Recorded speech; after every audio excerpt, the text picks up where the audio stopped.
Hey, John. Eric. Another Wednesday night? It is another Wednesday night. Seems to happen every week. Yeah. That's an accurate statement. Yeah. Well, this week here, regular time. Next week, I'm going to be on Actually, we're both going to be out for spring break. So we'll be recording from different parts of the U.S., I guess. Yeah. Not our home state. Correct. And you'll just have to wait till next week to find out where we're at. Oh, there we go. Yeah, sure. There we go. That'll play. So, hey, how was your week? It was all right. It was so nice out. There was a bunch of yard work being done, and my boy and I went out, thanks to your suggestion last week, and got yellow jacket traps and hung them up. And they apparently are doing their job because my boy has reported he's seeing some floating in the goo. So all right. I'll take there it. There you go. I'll take it. I haven't noticed whether any are actually working. I just have put them up, but. Well, I went outside on Saturday and because we could see some flying around. They were busy on Saturday. And I was like, we went up. So I climbed up into the roof, onto the roof where I was seeing them disappear. And sure enough, they're congregating in an area. So I hung up a trap pretty close. So, and then if you see them and they're that close, I would just use that insect, spray. Oh, I did. I sprayed them first. Oh, okay. There you go. And coated them. There you go. So you have the. And then for the stragglers, the proactive, yes. And then the reactive, and then the proactive. Yeah. For the ones who didn't get hit with the bug spray. Yeah. Okay. So did that. Let's see, what else did we do? My 3D printer. I got it all finished. So 3 days, about 10 hours. Father-son build. That was fun. Kind of put everything together and tested it out, printed a bunch of things. It was fun. 10 hours. Yeah. And you said it was $300 more. So you basically valued your time at, well, if there were two of you, say $15. We call it $20 and $10 an hour. Yeah, probably. That's probably fair. But okay, it wasn't bad. That's not like $5 an hour. No, and if I ever need to take it apart or some piece goes wrong, I know where it is. I have all the tools. You know exactly. I will probably do the same thing I did with the old one and just donate it somewhere and buy a new one because I'm lazy. Upgrade to a 5. Yeah, 5 is one more than 4. That's what I'll do. Yeah. So, and then my wife and I went and saw Dune 2 in the movie theater. We didn't do the IMAX. We went just to the big screen. It was the larger audience screen, but not the full-on IMAX. The IMAX was sold out, which is surprising for movies these days. I don't think I've ever seen a movie theater sold out. And by sold out, there were sparse tickets. There were random tickets around. But you'd have to sit in the first 3 rows. I am not sitting. Yeah. If I'm paying that much for a movie, I'm sitting where I want to sit. So we went to there, which is fine. And now, of course, we have to wait for Dune 3 because this was only second. But it ended well. It started well. It didn't like the Lord of the Rings trilogy. They didn't do any backstory to remind you of what you should have paid attention to in Dune 1. It just picks up from Dune 1 and the end of Dune 1 and just kind of keeps going. So, my wife and I had planned on rewatching Dune before we went to see it, and then we didn't get around to watching it, and then we were free. It's like, let's just go see it anyways. And I'm kind of... You're like, wait, I should have. I forgot about that guy. So my recommendation, rewatch Dune 1 really quick, as fast as you can do 3 hours of a movie. Don't. Can you watch it at 1.25 speed? Yeah, and then go see Dune 2. But it was good. This one was way more violent than I remember the first one being. I mean, took its PG-13 rating quite seriously. I don't know how else to put that. So Okay. and like all, it was probably, it was 2 hours and 45 minutes, and it was probably about 2 hours or 45 minutes too long.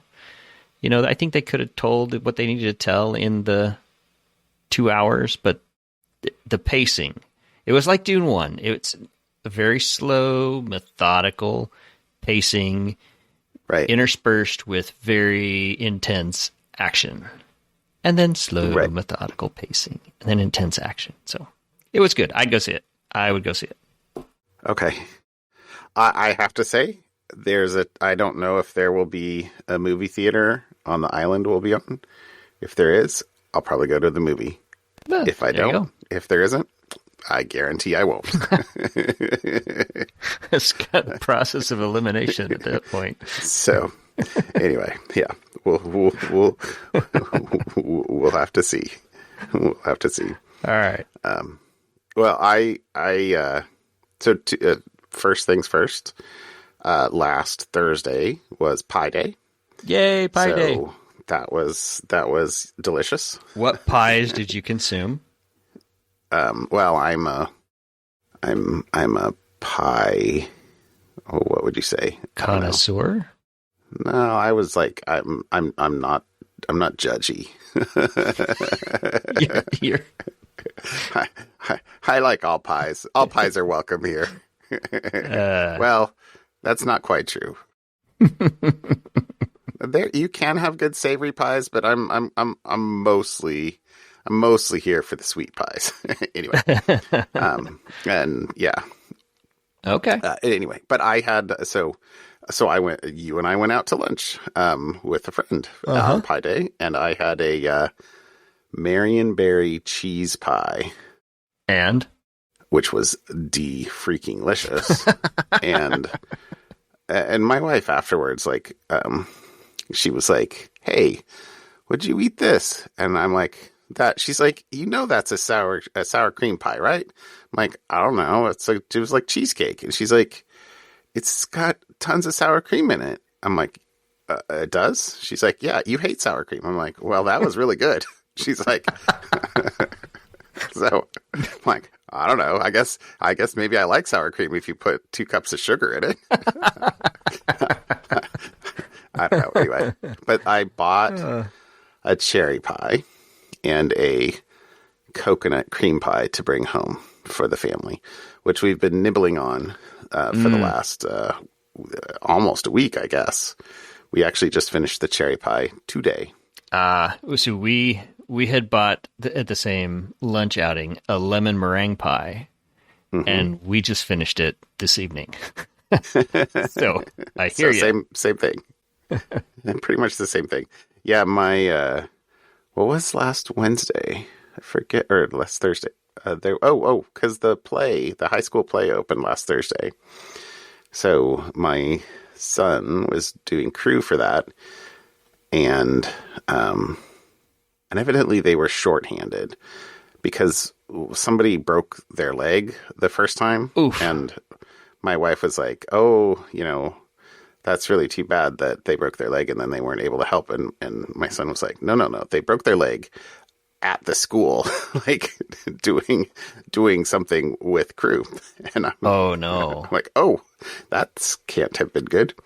Anyway, but so Thursday was the play, Friday was the play, Saturday was orchestra for the first 3 hours, like 9 to 11, and then they had to jet down for a 2:00 matinee, and then a 7:00 play, which we saw, which was lovely.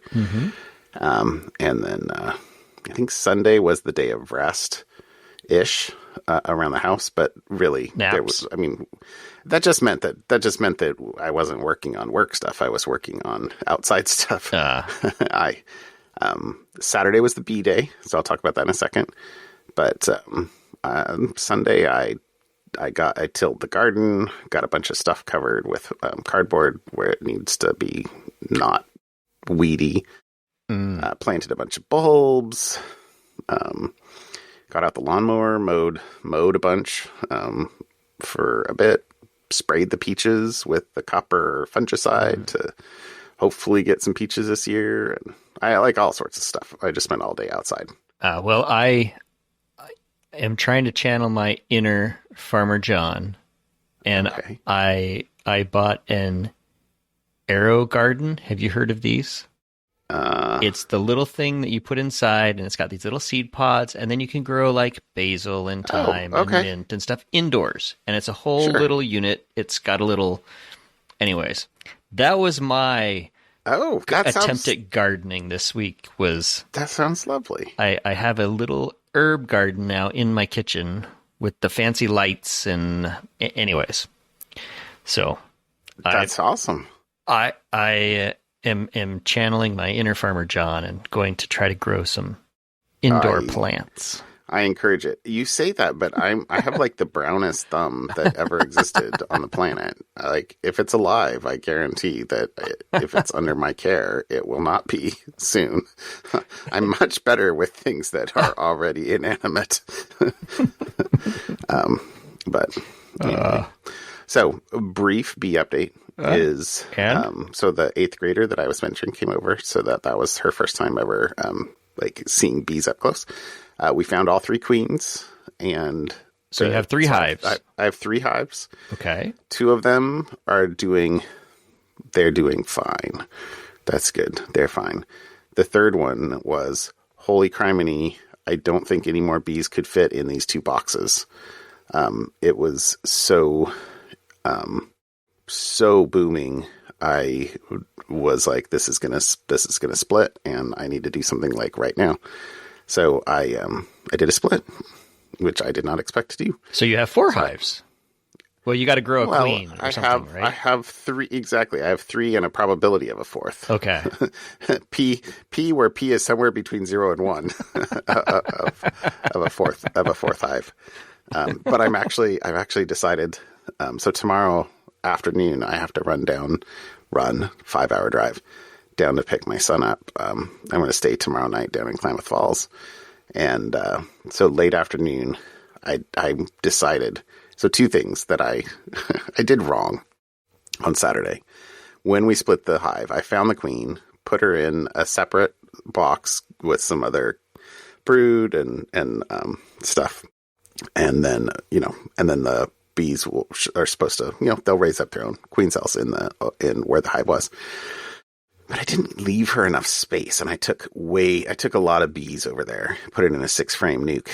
And so Sunday, I was like, John, I had forgotten that I was going to be gone all next week. All next week. So I can't get in this weekend. I can't get in next weekend. It's going to be like, basically 2.5 weeks, 3 weeks from the time I split, from when I put her in there. And it's going back to being chilly. Yeah, but there were way too many bees. They would have packed that up and been cramped in 2 more weeks. So I actually went back out on Sunday and put her in a real box. So there you go. That's great. And gave her pollen patties and mite treatments and sugar syrup. So everything. Hopefully they're all good to go. But then tomorrow, my little hey John, you were dumb. Is I'm going to go out, and I realized that I should have put a double screen dividing board in between the 1st and 2nd colonies of the hive that I split from, because there was brood both in the upper chamber and the lower chamber all over the place. And that way I have a chance of actually turning it into 2 more hives, or have 2 queens who each have some, probability, call it 75% of, being born, going on a mating flight, getting mated, coming back and starting to lay eggs. And so, 2 75% probabilities is better than 1 75% probability. So that's... I'm going to go out and throw a double screen board in between those colonies. And I'm trying to decide, do I dig in? I actually was counting the queen life cycle, like if all is correct, any queen cells that happened from this weekend would be capped on Friday.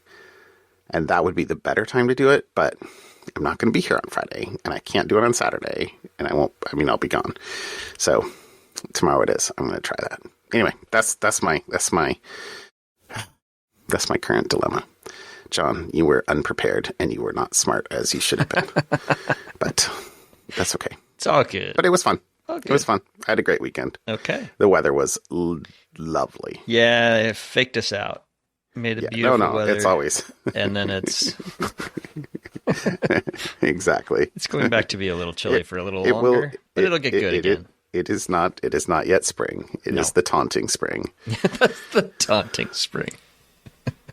It's all good. All right. All right. I see you put some stuff in follow-up. Yeah, so I think it was episode 320. Well, I don't think. I know it was episode 325 because I looked it up. We talked about the White House publishing, hey, you should all use memory-safe languages, and, listed them off. And the heavy implication was C and C++, not memory-safe, not good languages, ignore them. Well, right. The C++ creator took offense or took umbrage with said commentary from the White House, and said, I'll quote him. He said, I find it surprising that the writers of those government documents seem oblivious to the strengths of contemporary C++ and the efforts to provide strong safety guarantees. On the other hand, they seem to have realized that a programming language is just one part of a tool chain, so that improved tools and development processes are essential. And then Stroustrup? I don't know. Actually, I don't know that I've heard his name out loud other than in Stroustrup. Stroustrup cited a number of efforts to improve C++ safety. There are two problems related to safety. Of the billions of lines of C++, few completely follow modern guidelines, and people's notions of which aspects of safety are important differ. So part of the blame is the implied blame there is people aren't using C++ correctly. Okay. Like, I know the C++ that I learned and have written. I've written a lot of code in my time, but I haven't been writing C++ for a decade. And I still remember, I have friends who will come in and be like, hey, these are the new standards. And I look at some of that and I'm like, is that C++? Yeah. But and he said, and then it continues about, this I and the C++ Standards Committee are trying to deal with that. And then he lists out a couple of things that are ways to, make C++ a safer language. So anyways, that just a quick bit of follow up there on someone saying, "Hey, you called us out. I'm gonna call you back out." You're looking for your Kernighan and Ritchie book, aren't you? Yeah, no, it's Bjorn. Oh, the C++ one. Anyways, all right, it's a little too far from the microphone. It's all good. It's all good. It's all good. All right, trust me, it's on the bookshelf. So there was my follow up. And I got a couple topics. So, first topic, I know that neither you nor I are big gamers, and this is true in the PC gaming scene. But apparently, I've heard of. I have mentioned before. I do occasionally play a game called Rocket League. Me and my boy, and they have an esport Rocket League. You can watch esports online, and so there is a game, Apex Legends, which apparently is a first-person shooter type game. And they have championships. And the North American finals for the Global Series Championship got hacked in the middle of the actual game. So what apparently happened is hackers somehow got remote access to the live servers that were streaming on Twitch these Ooh. Professional, I guess you call them, players, and they had to shut it down. So they had to shut down, and like they found out the DNS and were doing denial of service, or what? No. They were changing and injecting code into the live thing that were cheats. Because one of the videos is kind of fascinating to watch. One of the live streamers, apparently, I know nothing about Apex Legends, so I apologize to whomever this, I'm sure, very nice person is. Was in the middle of the game and goes, "I'm being hacked." I can all of a sudden he could see through walls, and another player was like, "I would shoot and it would hit my target even though I know I was missing." It was like an aimbot kind of thing. And then his Twitch channel got spammed with messages from the hackers saying, "We've disrupted blah blah blah. Here's the." Anyways, so it's interesting that hey, this live sport. I'm trying to think of what a physical sport something akin to the physical sport would be, like somebody swapping in slightly less aired footballs for the NFL, which that didn't happen, did it? I thought you were gonna go like swapping in like a Tom Brady on a high school football team or something like that. Well, it's the Tom Brady connection is still there. But yeah, I don't know. I don't know. I don't know what it is. Was he? But he was part of the deflation, the deflate gate of footballs. Yeah, the deflate gate. But anyways, he's the only football player whose name I could think of in recent memory. So that's probably why. Maybe because I read it during.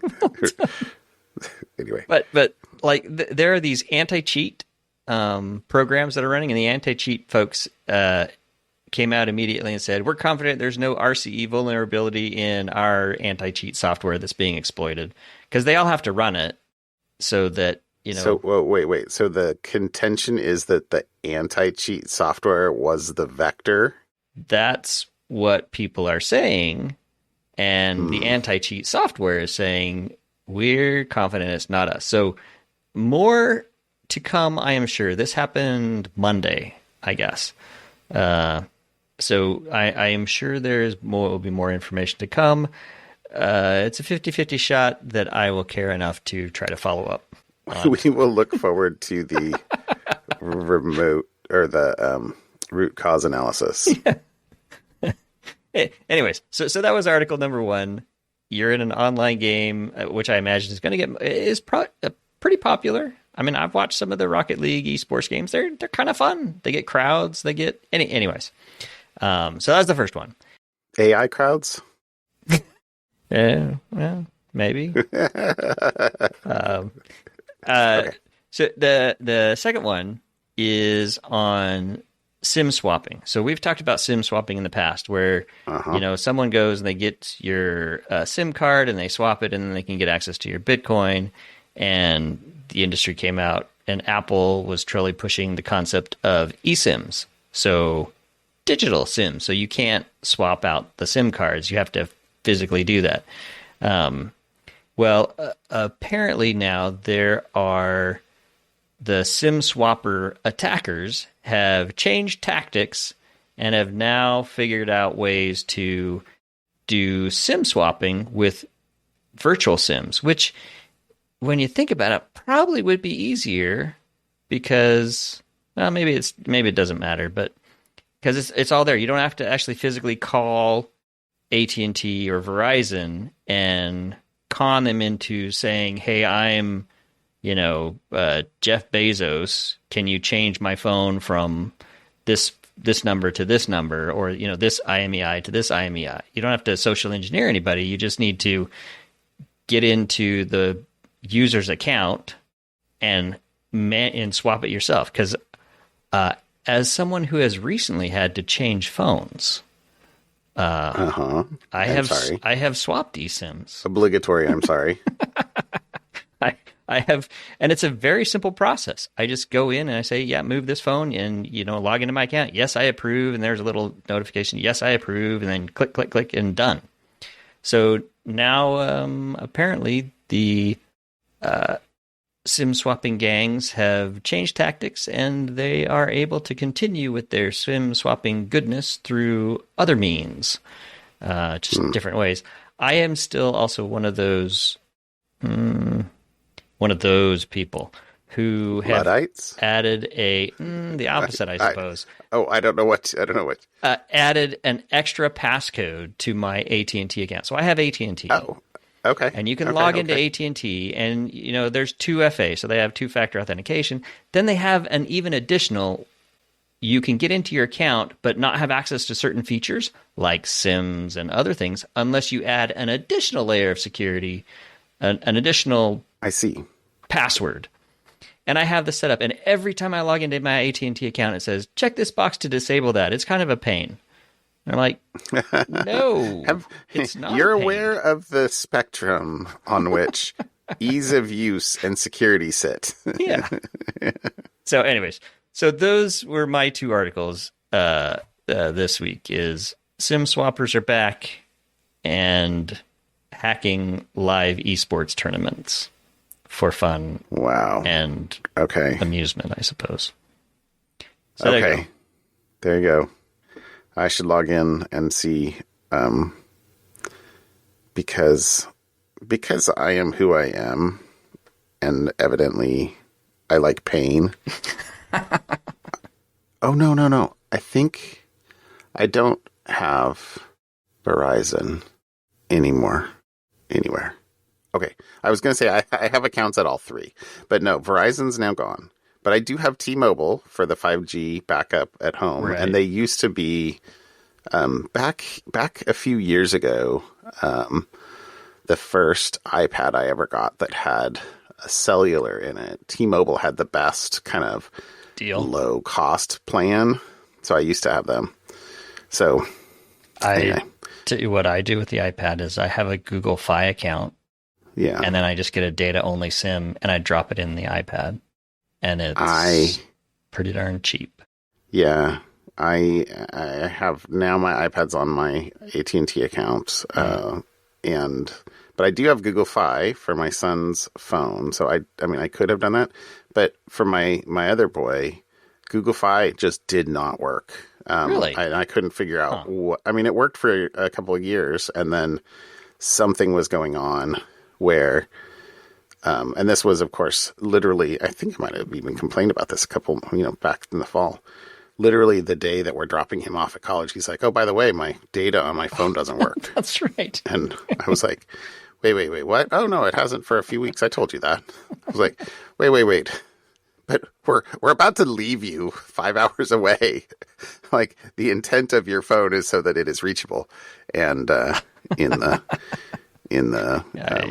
the throes of dropping him off at college, we just walked into the AT&T store and said, please switch this, which, took forever, blah, blah, blah, blah. It was kind of, but anyway, it doesn't matter.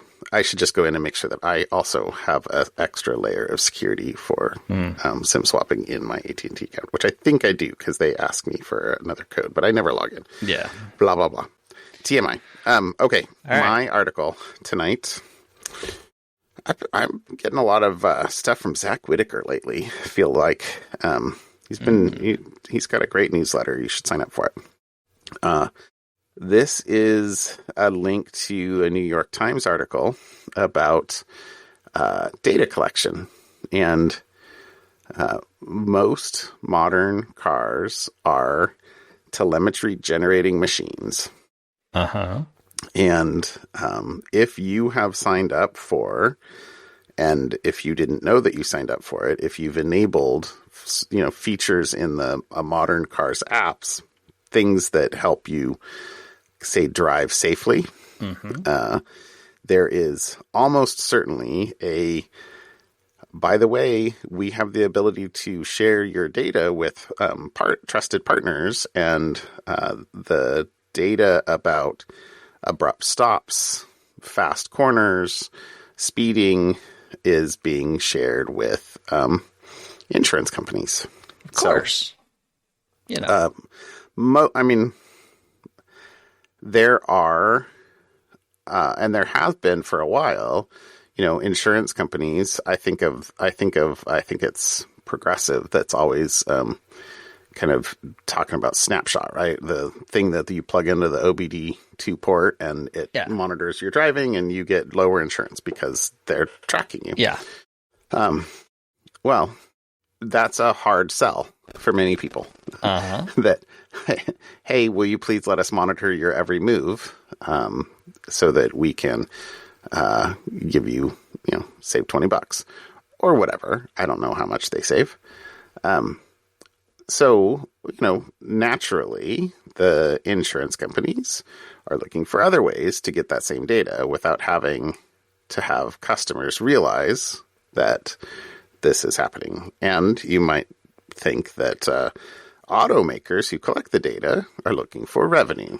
And so the ability, to connect a buyer and seller is the heart of capitalism. So here we go. Anyway, so the article in the New York Times is a good one. There's a bunch of data in here.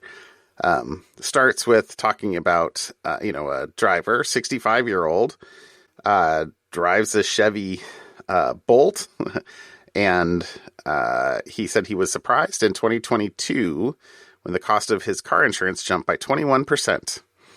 Quotes from other insurance companies were also high, and an insurance agent told him his LexisNexis report was a factor. So LexisNexis has to give you a report if you ask for one.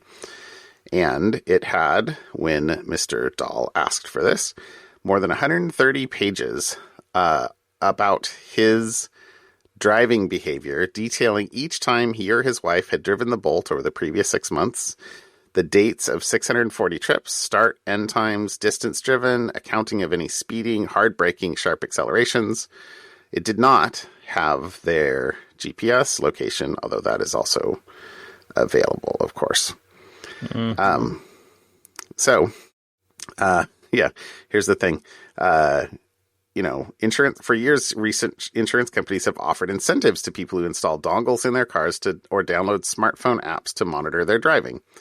But drivers are, quote, historically reluctant to participate in these programs, as Ford Motor puts it, in a patent application. I wonder why. Yeah, exactly. So a quote from a law professor at Cornell is, "It's not within the reasonable expectation of the average consumer. It should certainly be an industry practice to prominently disclose that this is happening." So it sounds like GM is one of the most abusive of the automakers, at least in the article. Although they also talk about Kia, Subaru, Mitsubishi, and Hyundai. And so I spent a few minutes poking through the Hyundai app, seeing if there was anything I could do to turn off anything if I've accidentally turned on something in there. But I will be doing. I cannot find it with 5 minutes of poking around before we hit record. So I'll have to figure that out separately. But supposedly, according as of 2022, so this is a couple of years ago, the LexisNexis had real-world driving behavior collected from over 10 million vehicles. And so that's LexisNexis. The other is Verisk. I don't know how that's supposed to be pronounced, but it says that's the other company quoted in the article that says they also claim to have access to data from millions of vehicles in partnerships with major automakers, including Ford, Honda, and Hyundai. So if you have a modern car, and I don't know when modern starts, it probably depends on the model, you should probably go in and verify that you are not using any of the smart driving features in the app. It is almost certainly sending that data to LexisNexis, and from there to your insurance company. And you might also, in fact, I'm going to be looking at, how do I do the Fair Consumer? What was it? The Fair Credit Reporting Act. You can ask LexisNexis for your Consumer Disclosure Report. So it seems like maybe a good thing to do. Yeah. So there you go. That's my article. You know they're collecting data about you. Uh-huh. And data brokers and data aggregators are 100% above board. Putting it up for sale. Oh. Yes, they're also above board. Of course they are. Of course they are. All right. Okay. How about something fun? All right. My something fun. I love practical robots. Like, I also love practical robots. The probably the first one that showed up in my house was the Roomba. Thank you. Yeah, the vacuum. It's a great little thing. I'm on my third or fourth one at this point, and we now have the one that empties itself, which makes me even that much happier. That's pretty cool. But so my article is a robot that leverages AI to roll through the Dutch tulip fields and look for sick flowers and to take care of them so they don't infect or, it doesn't spread to the rest of the flowers. So you can imagine if you, the picture, if you check out on the article, it's this big blob that just kind of rolls up and down the tulip fields looking for sick tulips and, takes care of them, spots that out. So in the past, this work was carried out by human sickness spotters. So, it was very much a human endeavor because to the untrained eye, a sick tulip looks the same as a good tulip. Like you and I probably couldn't tell the difference between is that tulip good or not. But as these big robots roll through the fields, they use camera vision and AI to find the sick tulips and remove them from the tulip cool. field. And they refer to it as precision agriculture. And anyways, I think it's fantastic. I think that's very cool. It's not cheap, but if you have your life invested in tulip fields and you're not being able to find enough folks that are sickness spotter qualified, turn it over to a robot. That's fantastic. Anyways, so it's fun stuff. I do like this idea. This big robot rolling around in the Netherlands, killing sick, diseased flowers. Removing diseased flowers from amongst the healthy ones. Perspective-wise, I'm betting that robot's not as big as you think it is.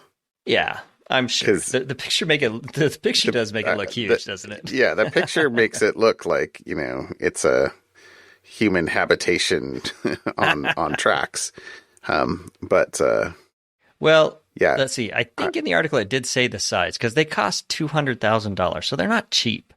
Wow, that's a lot of tulip bulbs. Let's see. It says, what did it say? Yeah, you could also buy a very nice sports car for the price of the robot. Its makers say the robot costs 185,000 euros or $200,000. Yeah.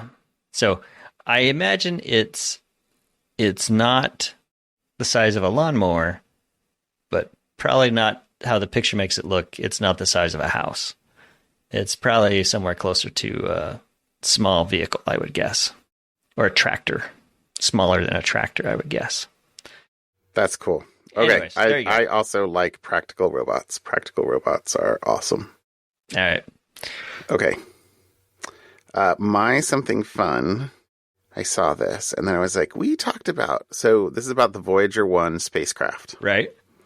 So, and I was like, we talked about Voyager at some point. And so I actually looked in our RSS feed.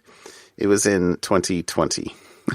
So it was a while back. It was in episode 152 when it was, hey, we're talking. Mm-hmm. But I didn't realize, and clearly I missed this. Evidently, 4 or 5 months ago, in November of 23, the signal got garbled. It says, although still sending radio signals back to Earth, Voyager 1 has been sending back only gibberish. Yeah, because wasn't Voyager like the 70s, right? I mean, it was like one of the... Yeah, it was launched in 72, I think. I didn't pull that quote out, but yeah, it's long ago. Hold on, I will say 77, launched in 77. Okay. So not quite as old as I wanted to make it out to be. Evidently, it's younger. Still like close to 50 years old. I mean, it's getting up there. And it's still sending, I guess it's now gibberish. Or is it gibberish? Well, so that's the thing. So evidently in early March 20, so literally a couple weeks ago, they tried a special command, the poke command. If you're old like us, you know what the other side of that command is, don't you? That is exactly right. You could poke and you could peek. So back in the Apple II days, at least, that's what I did. That's what I worked. I had those commands on. When my high school physics class was, we had a card that we could put into an Apple II that would control, like you had like 4 registers or something like that, and it would control some lines that we could hook up, and we actually built a little robot. Speaking of robots, we had to build like a robot that would basically move forward and then turn a turret and would fire air gun, and we basically tried to knock 5-gallon buckets off of the other team. So it was like battle bots, but like long before then, and much cruder. But I literally was the one that wrote the software on the, here's how we make things turn, is we peek and poke values. And anyway, that's fun. Blah, blah, blah, blah, blah. Back to Voyager. Okay. Voyager. So they sent it a poke, and that evidently started some diagnostic in the FDS, which was the flight data subsystem. Okay. And an engineer who's been monitoring the return data was able to decode that it's basically dumping the entire FDS memory in the signal back to Earth. Okay. So this is going to be a very disappointing climax to this article. I was hoping because I found the aliens. No. So they're basically reconstructing the FDS memory to try and figure out if there's a way that they can correct whatever is going wrong. So it's a 22 and a half hour round trip time between Earth and where the Voyager 1 is, because it's past the heliosphere. It's out there. Okay. All right. There's some dispute as to whether or not it's left the solar system, right? I think they're saying that it hasn't, but yet. Anyway, but it's a long ways away. It's what, 15 billion miles or something like that now? Yeah. It's out there. Anyway, so they're getting back the memory right at the moment. They're trying to analyze the readout and trying to and they hope to use that information to devise a potential solution and attempt to put it back into action. But see more to come in this space. Let's see what happens. Or is it dying the final death? I don't know. But I think it's very cool that somewhere in the very basement of some NASA facility, there's still the 4 people who have very gray beards or very long gray hair who are still. I just think it's amazing that we used to be able to build hardware that would last 50 years, because today's hardware feels so throwaway. How's your phone feel there, Eric? Sorry. Exactly. I'm sorry. I didn't. The iPhone will never be launched on a space probe. Oh, it might be launched. It will not be used for communication. Anyway. All right. That's it. Good stuff, John. That's it. Very, very good. All right, my friend. Have a safe have a safe trip. I will speak to you next week. Next week. Yeah. We'll see ya. Bye. All right. Bye.